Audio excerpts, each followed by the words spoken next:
A day of announcements for LSU basketball. We heard it that the game versus South Florida, originally scheduled for the Atlanta Hoopsgiving Classic coming up this weekend, had been postponed due to COVID concerns. But Coach Will Wade and the crew moving fast as they pin a game versus Sam Houston State. That game will go off 11 a.m. Monday morning, so a Monday matinee for the LSU basketball program. We told you in headlines. No fans there. Eagle 98.1 will have it, obviously. And then yesterday, Tiger basketball program picks up another massive commitment. Coach can't talk about him specifically, but Devin Ray, who's a 6'8" guy out of Terry, Mississippi, committed to LSU on Wednesday. So hot on the recruiting trail as well. Coach Will Wade is with us here now on Off the Bench. Coach, good morning. How are you? I'm doing well. How are you? Doing good. Doing good. Coach, what was yesterday like? What was the communication of knowing that you had a game that was going to be postponed and trying to scramble and find another one? Well, it was interesting for sure. We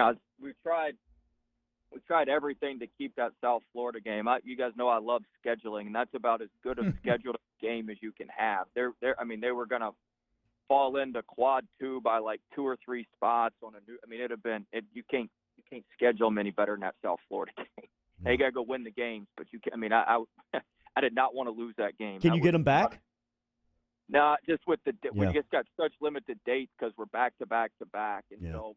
And then Sam Houston, Coach Hooten, man, he's a hell of a dude. I've known him a while. We played him a couple years ago, and they had just lost their game against Houston, and we were originally going to play on Sunday, but our quarantine doesn't end until Sunday after late in the day, and so we couldn't play. So he agreed he's playing Texas on Wednesday. He agreed to play Monday at 11 a.m. Wow. And so I mean, it's just look, at this point we just got to get as many games in as we can. But we're certainly disappointed to lose the South Florida game, not just for the numerics, but always like playing at an NBA arena to play in State Farm, Atlanta. We've got gains from Atlanta. We had a lot of our guys were excited about that game and playing at State Farm. So disappointing, but it's like I told our guys, whoever handles all this change and handles everything the best will have a huge advantage as a team. And I think we've done a great job of handling it thus far. And we'll start preparing and be ready for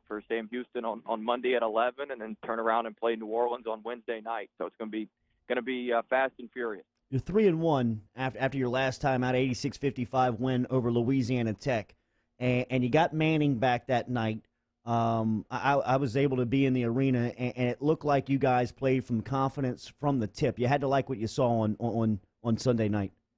Yeah, I liked a lot of what we saw. It's good to get, kind of had the training wheels on Manning a little bit. It was a little bit of a minutes restriction, and we're going to be able to kind of move him forward here as we get going. But I liked a lot of what I saw. Our offense wasn't nearly what we can be or what we need to be. We didn't screen very well. We didn't space very well. And we turned the ball over too much, and we didn't get on the offensive glass like we need to either. So. There's a lot of things, and we started trying to correct that yesterday, and we had a spirited film session to make sure we were all on the same page with things. And so I thought that was some areas to really, really improve there. And then defensively, I thought we were solid. We still gave up a few too many rebounds. We still had about 12 miscommunications, which, at the end of the day didn't hurt us against Louisiana Tech, but will hurt us down the road. So we've got to get that under 5 a game. That's a pretty good number with the matchup and what we got going. We blew a couple cutters. We didn't go with cutters going strong side a couple times. We didn't pass through cutters going weak side a couple times. We blew a couple basic things, and we'll continue to get better there. The thing to me that's been most impressive about your defense, and I'm sure obviously you're being much more microscopic in your detailing and the way you break it down, but it just somebody that saw you play in person for the first time on Sunday night is your ability to change defenses within possessions. That seems like that is something that has been mastered throughout the offseason. Yeah, we've been working on it. We can start in a zone and kind of go man out of our matchup and then go back to the zone late in the clock. We started doing that a little bit more because against St. Louis, we actually guarded them pretty well. They scored 12 baskets under 10 seconds in the shot clock. And if you look at good defenses, most good defenses make you work for shots, but you've got to be able to finish off possessions, and we just didn't do that. So we've tried to change things up a little bit and be a little bit better in late clock situations. Coach, when we talked to you last time, I kind of asked you about what Watford's kind of newfound passing ability, how that opens up just what y'all can do offensively as a whole. Now that you've had a couple more games kind of viewing it, just how much has Watford's game really changed from last year to this year? Well, he had that last year. The dummy you're talking to didn't let him display it. But the moron you're talking to did let him display it. But he had it last year. He's done a great job getting defensive rebounds. He got some really tough, defensive rebounds, what I would call transferable rebounds. Just they'll work at any level, NBA, college. Oh. And he was able to push the ball and transition off those rebounds, and he's making things happen. He's 6'9", he's got a 7'2" wingspan. He's long. He can see the court. He's a willing passer. I mean, that's what he is. He's a playmaker. That's what he's been his whole life.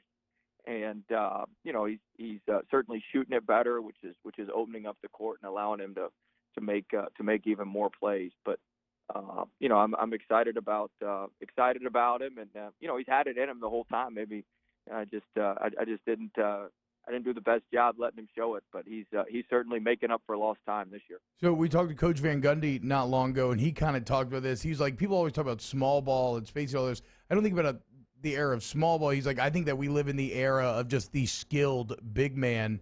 Is Watford kind of representative of that era of basketball, this current era? Yeah, I mean, I think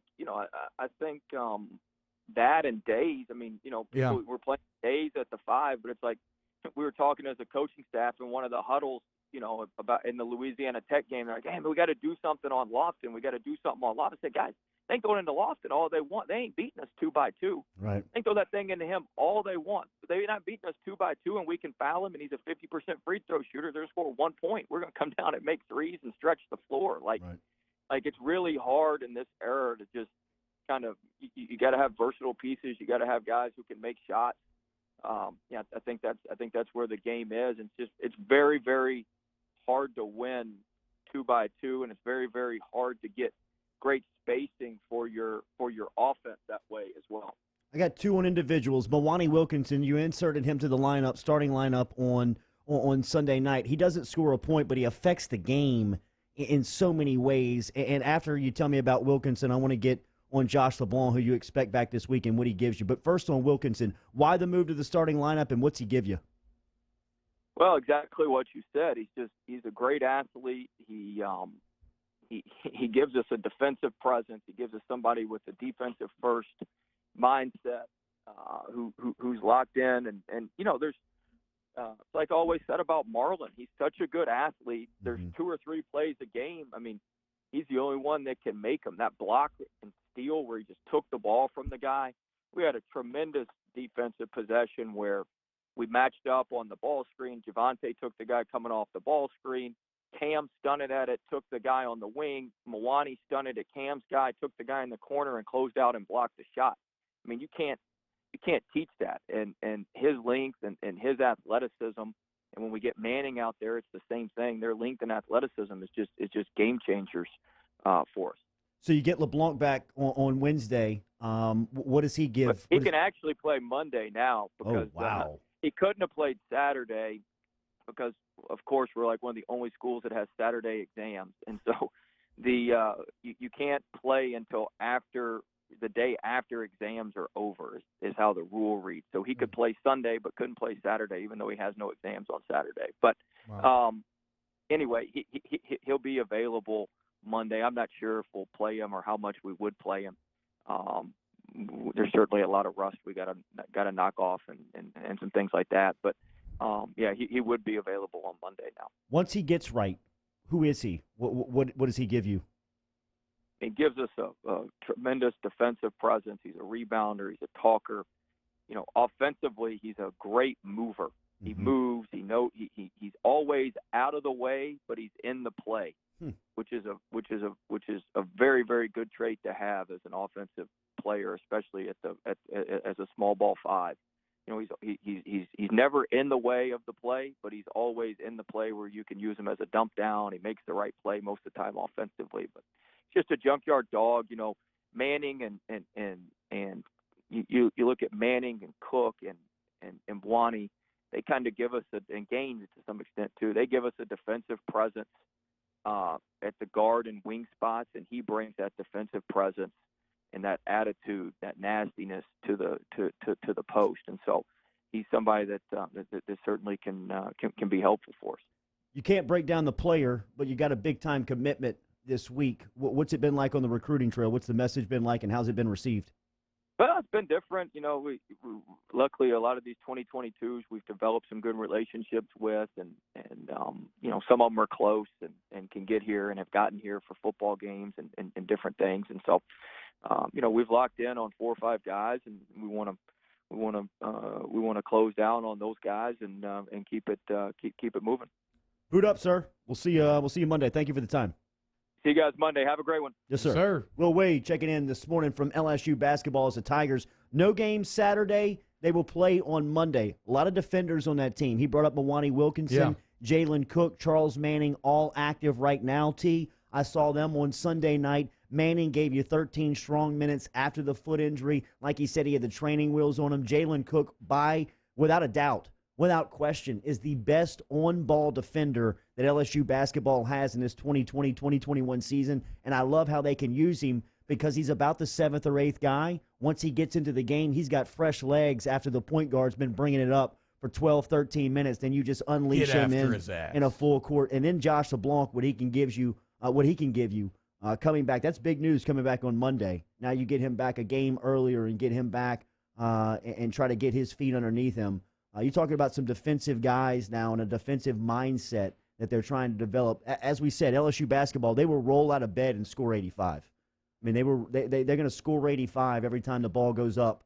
But defensively, if they can hold teams underneath, they got a chance to be special this season. Appreciate Will Wade. We got to allow some room for improvement. I know you can't write them off right out the gate, right? The Saints defense we wrote off right out the gate. I'm not saying they're going to make that kind of turnaround, but They will get better defensively as this season goes on. And that is a great example of what we're talking about, just kind of like the sabotaging within. We've all berated and talked about the drug policy at LSU about are they on the same page or not? Are they working with each other or working against each other? You just heard the LSU head basketball coach snicker and laugh at Saturday exams and kind of what it does to the student athletes because LSU's the only school in the conference that has Saturday exams. Really?